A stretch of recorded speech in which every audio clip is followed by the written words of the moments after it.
Hi, I'm Christopher Warnock of Renaissance Astrology, and this video is called A World Filled with Spirits, Doing Astrological Magic When Everything is a Person.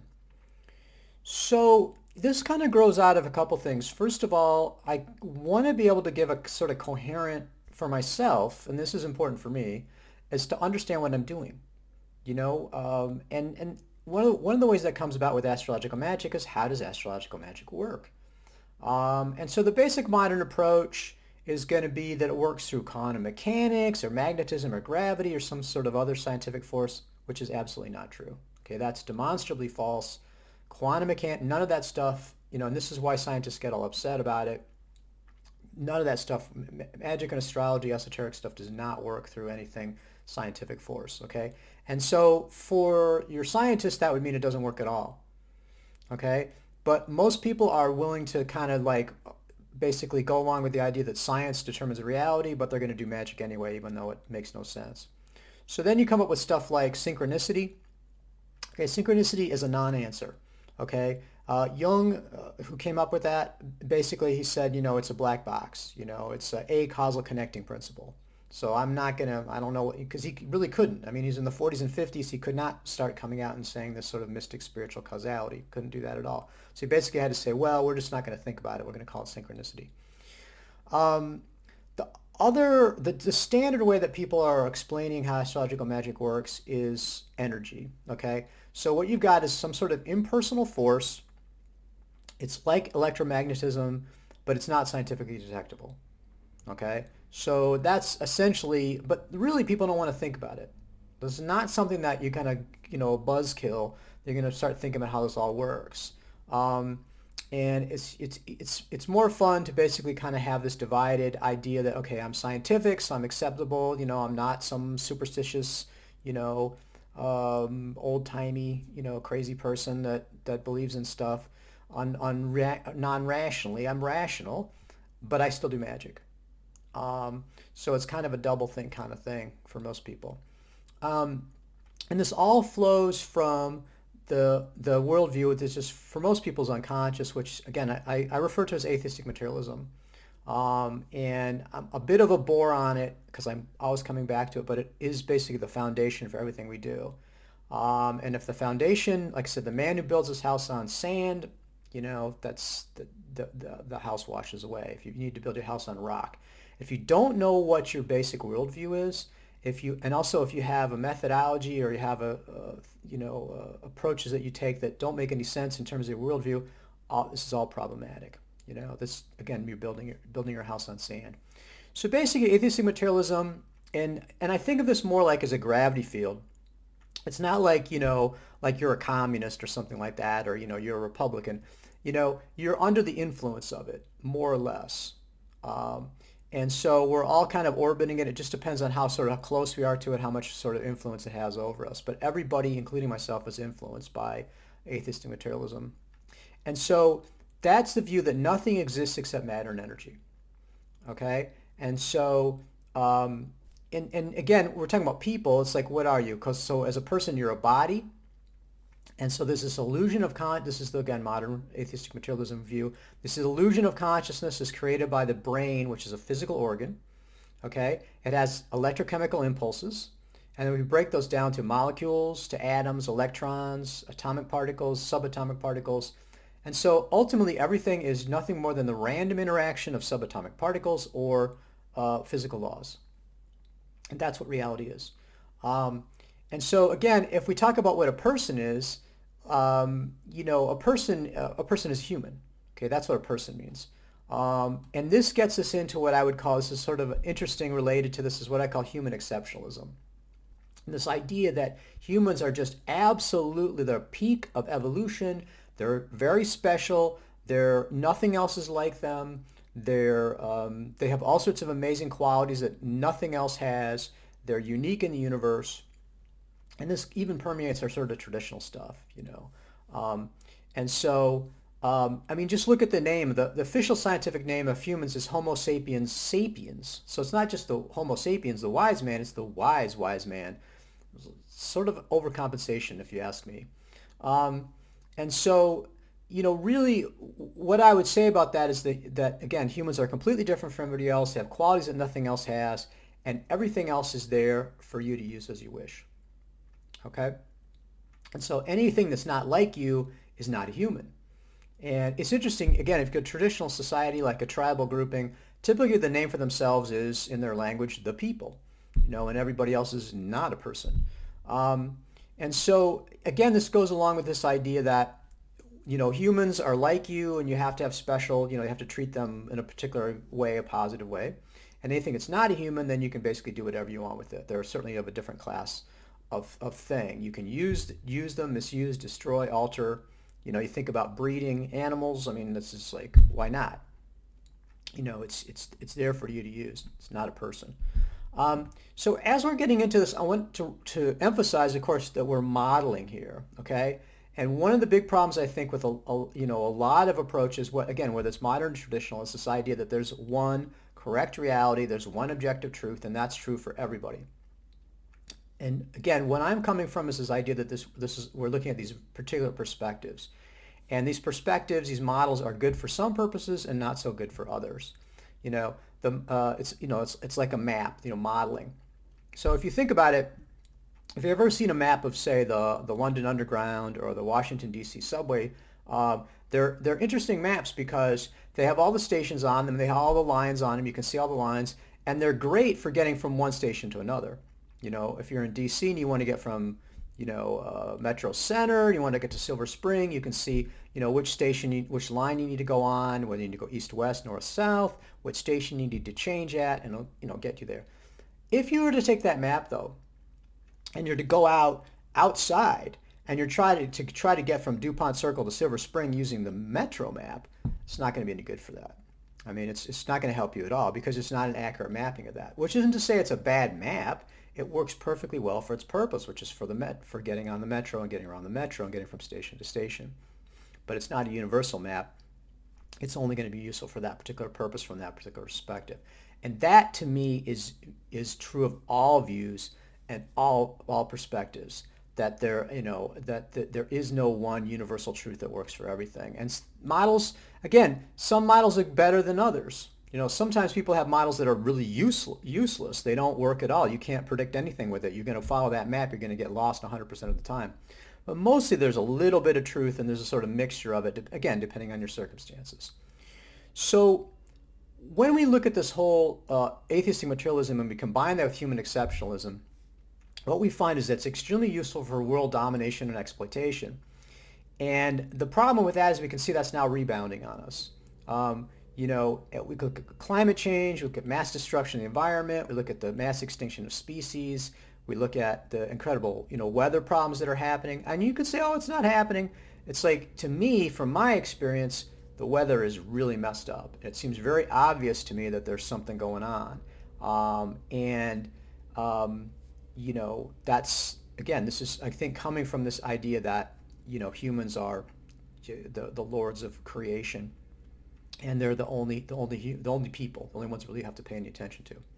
So I think that I just want to offer an alternative view, and I don't want to, again, come at this from the say that this is the truth and that everyone has to accept this view and that I'm going to argue about it. That someone say, well, I know that doesn't convince me. If it doesn't convince you, then that's fine. It's not a view that's appropriate for you. It's not going to work for you.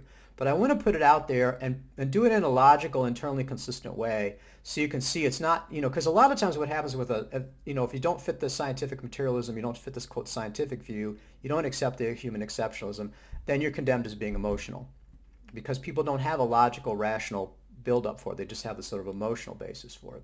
I'm going to try to give a logical framework for this, philosophical background, a theoretical background, and a practical background that shows that this is a valid alternative view. And again, if it resonates for you, you might say, hey, this is a view that I want to adopt. This is the way I want to see things. And I don't want to come from atheistic materialism. I don't want to have from the human exceptionalism view anymore. So this alternative view is basically that everything is a person. Okay? Every single individual thing and the collective entities and all that, they're all people. And like I said, I'm not going to try to convince you in an argument. What I'm going to do is I'm going to point to it. And if you can see that, if it makes sense to you, if it resonates with you, great. Again, if you don't, you reject it. That's fine. It's again, not the right answer.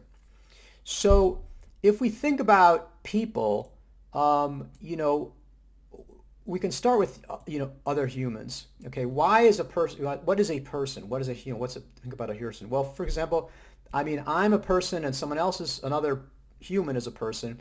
They're different. Okay, different body, right? They look different. They're spatially different. And then we get down to things like personality.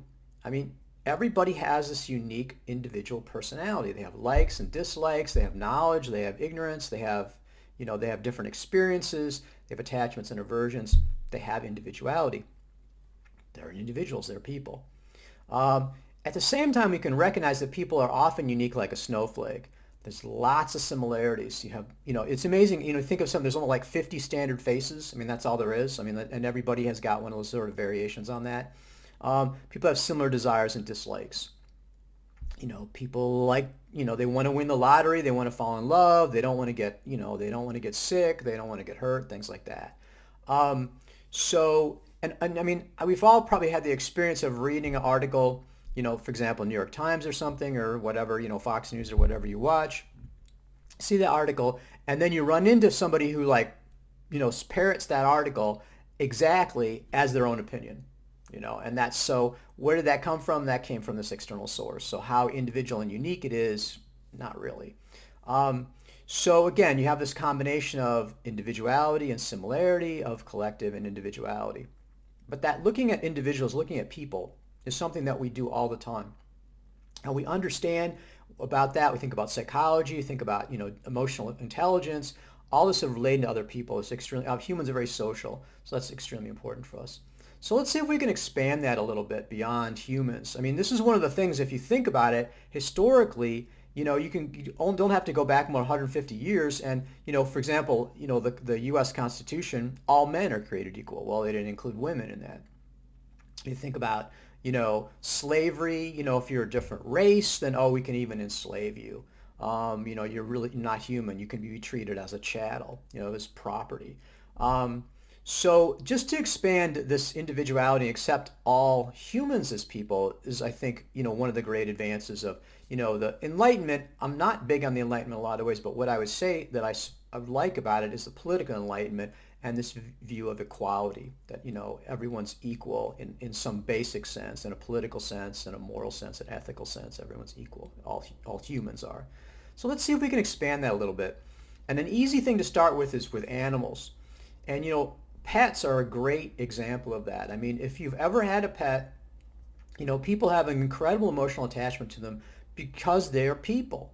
I mean, I don't think you go to a pet owner, and most pet owners are really not going to, I mean, they might have this sort of programming from the science stuff, but in terms of their emotional approach, in terms of how they relate to them, they're going to relate to their pets as people. I mean, they clearly have a personality, They have desires, they have dislikes, they have attachments, they have intelligence, they can figure things out. They have this individuality. And you relate to them as a person, you know? And I think that that's not exactly like a human being, but there's all, joking about your children and things like that. I mean, this is sort of like, that's a typical sort of model that people are using, is the pet is like a child. Now, to me, it's not. I think of my cat not like a child, okay? I have a cat, that indoor-outdoor cat, and he wants to be outside as much as he can. He's a boss cat. I mean, he's the boss of the neighborhood. But he can stay out all night. In the summertime, he stays out all night. And I mean, if I had a child, I mean, even an 18-year-old, probably I wouldn't want him to be staying out all night. I wouldn't trust them to be able to take care of themselves. But our cat, he knows how to handle himself. He's great. He knows cars. He understands cars and traffic. He understands all the other beasts and, everything that's out there. He can deal with with humans. He's perfectly capable of taking care of himself. So my relationship to him, I don't think is like a child. I mean, we joke about it, but I think it's really true. I sort of like we're there to basically, I mean, to serve him, basically, is what I would say about it. I mean, um, but nevertheless, there's absolutely no question in my mind that he's an individual, that he's a person. So let's go a little bit further. Let's just kind of spread things out a little further. Let's go to plants. Okay. Now, a plant, it has a sentience, it has a consciousness, I mean, obviously it's individual in terms of there's, like a tree, for example, that's a separate thing. It has a body, it's a unity, just like a human would be, or an animal. But they're sentient. I mean, and an excellent example of that, I had this purslane, which is a succulent. And what it does is in the daytime, the flowers open up in the sunlight, if it's sunny, and at night they close. And it's really kind of amazing because what's happening is that plant is sensing the light and then it's directly responding to it. I mean, that plant is aware, okay? It is aware of the light and it's having a direct response to it. I mean, it's conscious.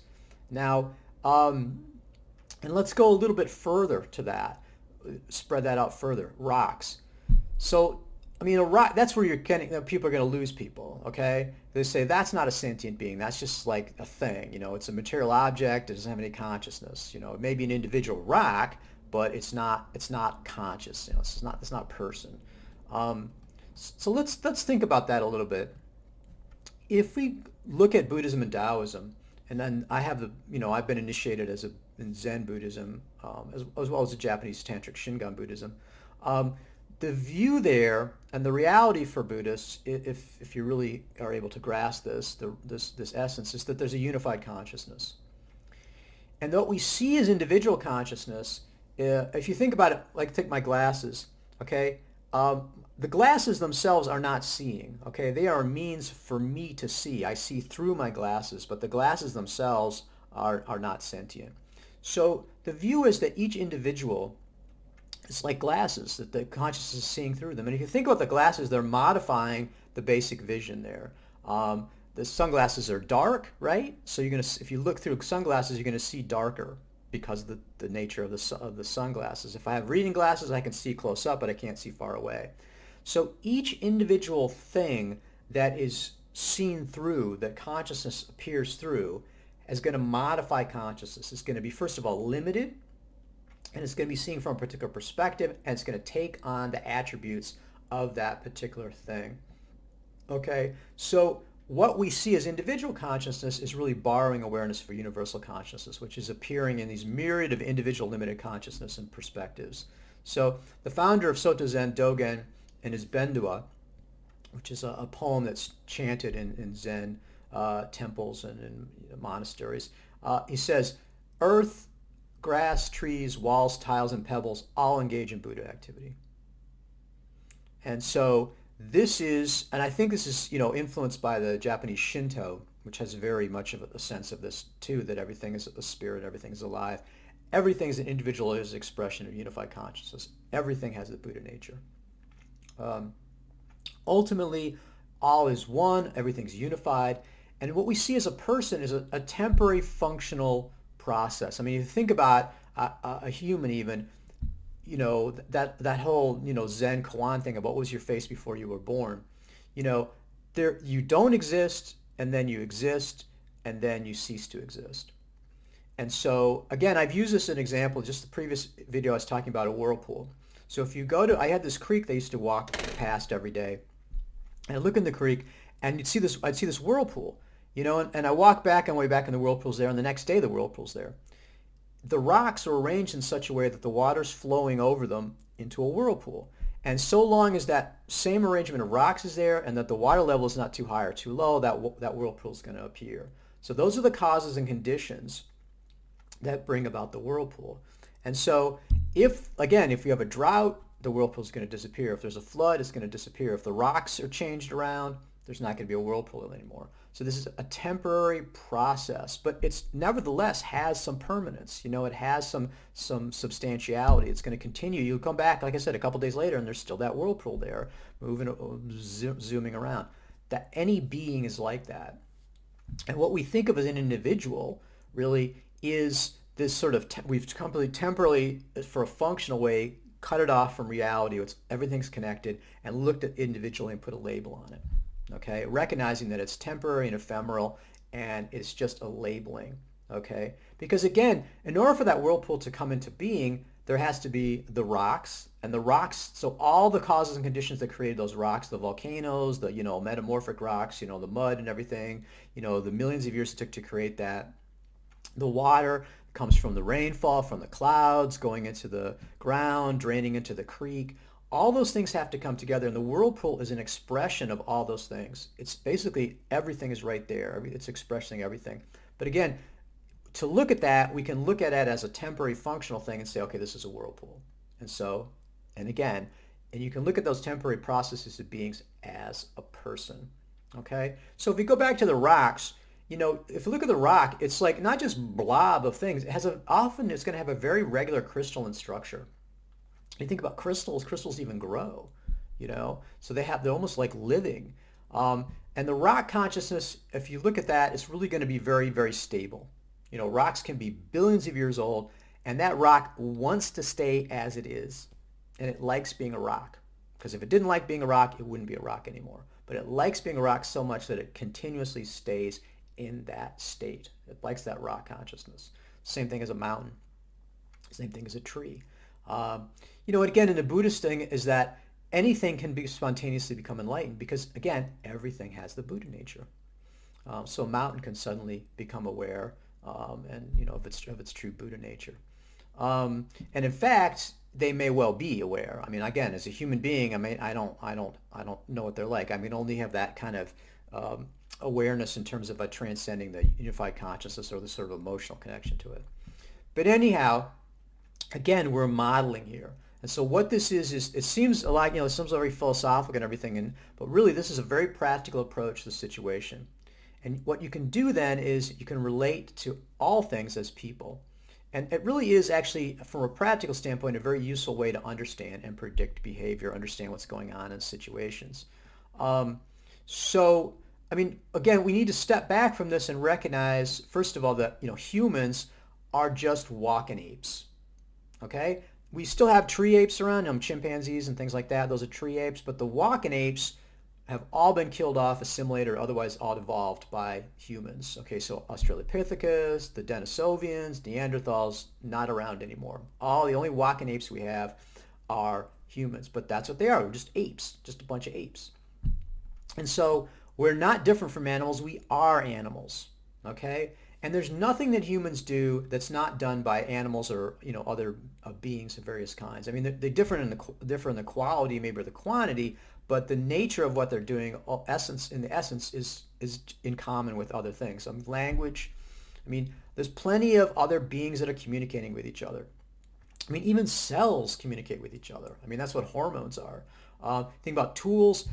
All sorts of animals use tools. What's a nest other than the tools? And even in if you want to get really picky about it, birds will go get a stick and they'll tap it on there and stick it inside the tree and then get the bugs out. It's a tool. It's just absolutely no question about it. But termites. They build those, their termite nests, their hives or whatever. How's that not a tool? It's like, well, because we don't want to think of it that way because we're so special. If you talk about social insects, like the termites or ants, bees, things like that. They're incredible. They have cities. That's the hive. They have castes. The queen and workers, and the warrior bees, things like that. They have agriculture. They have slavery. They have wars.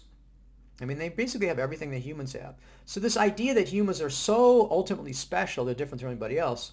Again, you go to a dog and they're going to say humans are stupid. Dogs have an incredible sense of smell. They can track things. They can figure all sorts of stuff out, and they're gonna look at humans and say they're idiots because they don't have a great sense of smell. It's that whole idea, that the Greek philosopher, again I'm blanking on the name, that said that if the cows had gods, they look like cows. Obviously we think that we're the best because that's what we are. But if you start thinking about people, everyone as a person, then it really helps understand things. Like, animals, for example. I was looking at a story in the New York Times, and they were like, oh my goodness, it's so amazing. This elephant in the Berlin Zoo is washing herself with a hose. And I'm like, it's cool, but she's a person. And she's like, saw the hose, and she said, oh, look, a hose. It's water coming out of it. I think I'll pick it up and I'll spray myself with it. And with her trunk. And elephants are really good at using their trunk, So she washes herself over, washes her ears, washes her legs, everything like that. She's a person. Why shouldn't she do that? Elephants are brilliant. Another example is that my wife and I, when we lived in Washington, D.C., we lived next to the National Zoo. And they had these open duck ponds, which for their ducks that attracted, mallards. And so we ended up helping out these mallards who were nested in our courtyard in our apartment building. And so we had a long time to observe them. People would say, "Oh, those are your pets." I'm like, "No, we're just helping. They're wild ducks, and we're just kind of helping them out." There's certain things we had to do to kind of help them out. We had to wash the fountain out for them. We did some supplemental feeding. My wife figured out what they what they needed, protein. They needed more bugs, things like that, or whatever. We were feeding them like cat food and vegetable supplements and things like that. So it's interesting because at the National Zoo on their website they had this duck experiment, and so they had an artificial island and they put orange cones on it and they put a bunch of food there, and they waited to see what happened. And the ducks did not like the cones. They thought those were weird, and so they were nervous. And then one duck came in and ate the food, and they all rushed in and ate it. And we were laughing about this experiment because we spent a lot of time observing the ducks. And one of the things I recognize about ducks is they like to do stuff together. They're not super intelligent like a crow individually, but they learn as a group. And anything the individual learns is quickly picked up by the other thing. And the another thing about ducks is one duck cannot stand to see another duck eating and then not rush in and eat themselves. So that was what happened with that supposed experiment. And our methodology was what I would call natural philosophy. I mean, this is pre-scientific, so it's considered to be, oh, that's so primitive and everything, but it's a superior model because rather than taking this whole like experiment thing, like we're going to isolate all the variables and in this really artificial environment see what happens, you observe things, animals or plants or whatever in their natural environment as they interact, and then you can see it. But the other thing what we looked at it is we always saw the ducks as people. We always saw them as having personalities and having, desires and things like that. And it's amazing, once we took care of them, we recognized individual ducks. And we could see they had personalities. And I remember one duck, I mean, she just was kind of shy and always was at the lower part of the pecking order and was getting pushed around and things like that because that was their personality. I mean, that's how they related to each other. And so if you're going to look at them as sort of like, automatons, robots that are programmed or something like that, you're missing a lot of the understanding of their behavior, and you're going to be surprised a lot of the time. If you think of them as people, understand their personalities, then you can predict their behavior and understand their behavior much better. And if you can't predict what's going to happen, you don't understand what's going on. So again, very useful. So let's go further with that. We talk about individual physical things as being people. Let's go further and talk about organizations. So organizations of humans, that's something we can relate to as people. I mean, countries, states, cities, corporations. I mean, these are legal people. I mean, legally that's considered to be a person.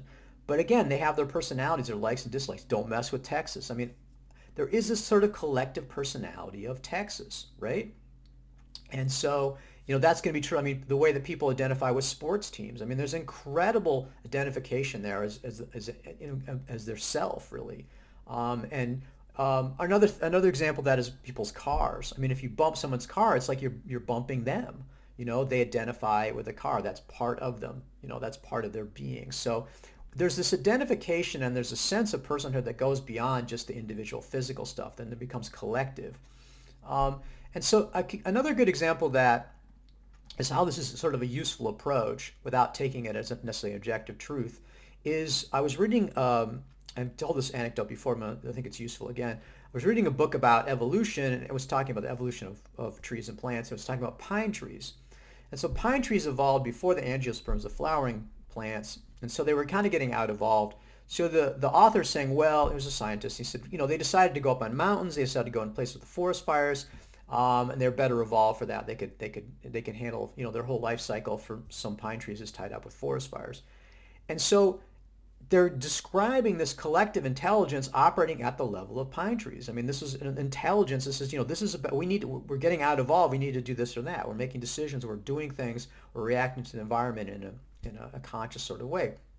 Now, if you confronted the author with that, he said, oh, no, that's not true, because he's a scientist. But nevertheless, that's how he unconsciously expressed it, and that makes sense, that there's a collective pine tree personality. I mean, another really good example of that is Mother Nature. And again, there's this idea of, don't mess with Mother Nature. There was this, if you're old enough to remember that, so TV ads about that. And, there is this sort of sense of like hurricanes and things like that, so there's a positive and negative. It's almost like a personality. I mean, the Gaia hypothesis, this view that the Earth is a unified being, and again, people will be like, oh, that's not true, again, because they're coming from this attitude of again, atheistic materialism and a human exceptionalism. But nevertheless, it does make sense to see the Earth as this homeostatic, organism in a sense, And so, you have periods, for example, like if you have volcanoes going off, the greenhouse gases come out and you have greenhouse, but then you have a restoration of balance. And so there's an imbalance and balance going on at all the times. It's interconnected in a sense. I think it makes sense to think of Gaia as a person, as an organism. And again, if we think of collective things, I mean, like for example, Christianity, it's a collective entity of personality. You can always see that has PTSD from persecution. And with the very earliest part of Christianity, they were, persecuted by the Romans. They were abused, and so now they're abusing others. There's a persecution that they suffered, so Christians can often be the worst at persecuting others. Again, there's a spiritual core to personality, to spiritual core to Christianity, but nevertheless, you have to recognize that there's a lot of negative stuff that Christianity has done as well, without getting too carried away with that and saying it's 100% negative. But again, it's like a person who was abused. And so if we think about that, another way to think about these collectivities is the spiritual component of it. And so there's a sort of apocryphal, it's supposedly Kabbalistic. It's actually, if you trace it back, it doesn't quite say this, but I like the saying anyway. I think it makes a lot of sense, which is that there's not a blade of grass without a guardian angel saying, grow, grow. That every single physical being has this spiritual being, a spiritual side to it. You could think of the soul. You can also think of angels. And again, that works for the collectivity. I mean, again, if you look at Exodus, Moses had to get the archangel of Egypt, who protects Egypt, to withdraw before he could send the plagues on Egypt. And you might think about it like the U.S., what the archangel of the U.S. looks like. To me, it would look like the Statue of Liberty. Give me your tired, your huddled poor, liberty, that sort of thing. But there's also a demon. It'd be like eagle-headed. If you think of the head of an eagle, and armor and everything, and like dripping with blood. It's sort of like a collective manifestation of it. And that's what I think a lot of when you talk about these entities, disembodied entities, that this is an interface with the entire entity through a personality. So in the Japanese Shinto spiritual practice, I mean, this is their most basic spiritual practice that goes back till, the origins of the Japanese people. And they were smart enough not to get rid of it. I mean, first of all, in the West, we got rid of the pagan for Christianity, and now we got rid of Christianity. We basically got nothing. They were smart enough, like in India and Hindu practice, to hold on to their most ancient spiritual practices. And one of the most basic views of Shinto is a kami. A kami is a spirit. Everything has a spirit. And so, I mean, this is really, I found very resonant. I think that passage I was talking about, that Dogen, that the Japanese Buddhism is been strongly affected, I think, by the Shinto practice, because they do very much insist on not being a difference in sentient and unsentient beings, but everything is a sentient being, and everything has a sentience, and everything has a Buddha nature.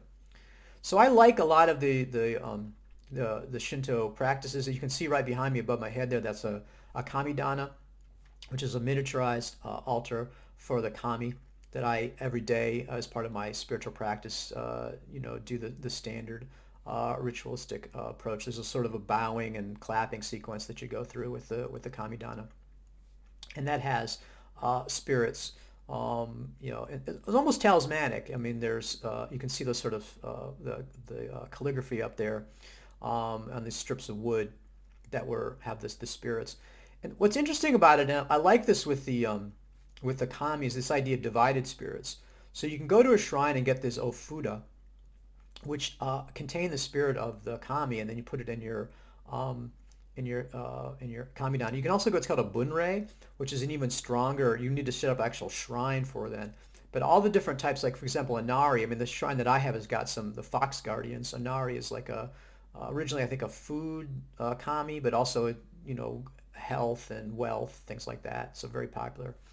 You can get your own Inari, and so you have what they call divided spirit. So it's connected to the original shrine spirit. It's the same spirit, but it's also different. If you think of that with the devotion to Mary, so again, I have icons, Our Lady of Walsingham, and Our Lady of Champion, it's just in America. So these are Mary, as Theotokos, the mother of God, but they also have this locational approach too. So very interesting variations. It's the same spirit and a different spirit at the same time. So ultimately, again, what this is pointing me to is if in a world filled with persons, and each person has a spirit, each person has an angel of all the different things, this is how naturally I relate to celestial spirits. Because the planets, obviously, they're incredibly powerful, they're incredibly important. They must have spirits that are incredibly powerful, incredibly important as well. And as people, they have personalities. And so that's how I relate to them as a people with personalities. They have likes and dislikes. I can respect them and honor them, and they're going to respond in a friendly and positive way to me as they're angelic beings. You show them respect, they're going to be good to you as well. And so, for example, understanding their personality, you can read planetary rulership lists. I mean, all the different things that are ruled, everything contains all 7 planets in different levels for the planetary rulership. We can read about them, find out about the things. Like I said, I was talking about the ducks. Ducks are water birds. They're ruled by the moon. And so they have very much of a collective sense of it. And that's what's saying that they understand things collectively. They have a collective intelligence that's excellent. So again, very useful to understand and interrelate to the celestial factors.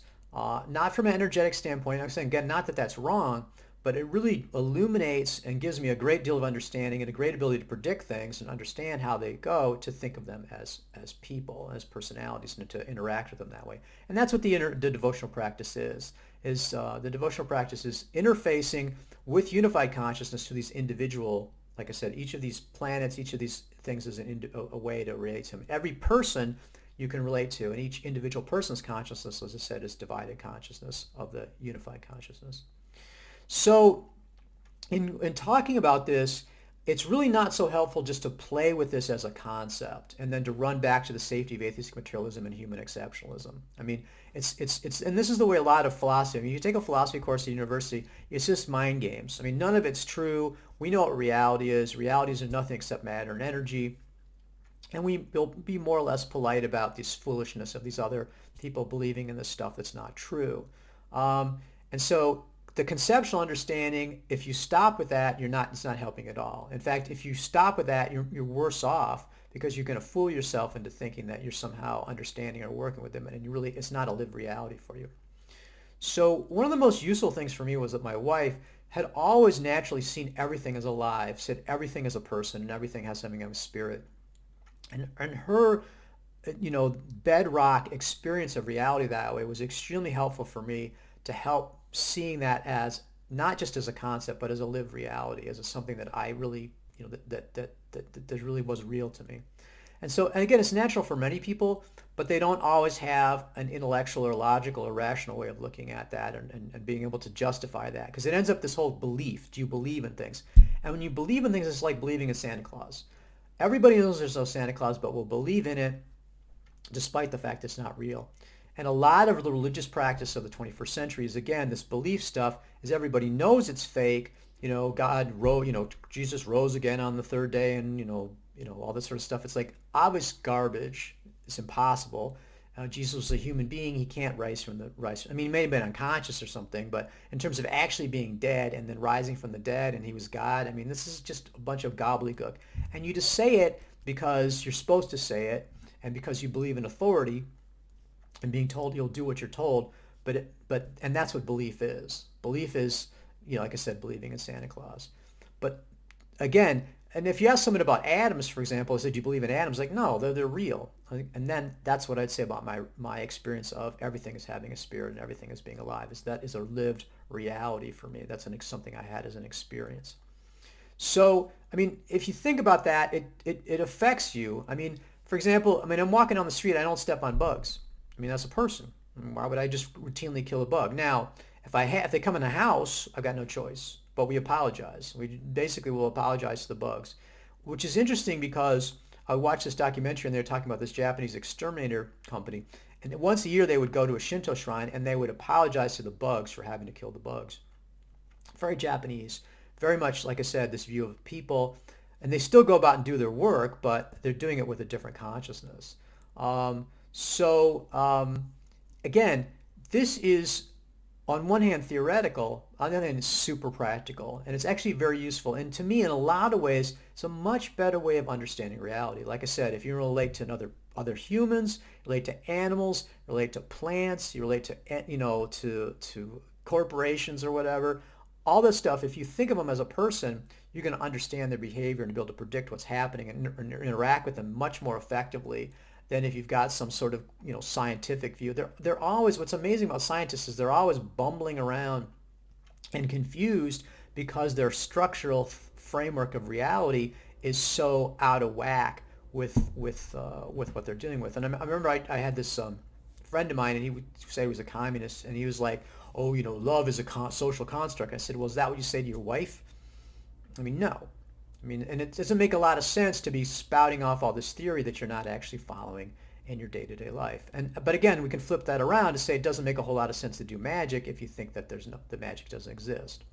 So I'm big on sort of, having understanding what's going on and understanding why I feel in a particular way and having a logical basis for that. So I really don't feel like I have a huge gap between my philosophy with my methodology and then my feelings about things. I want to have them all mesh.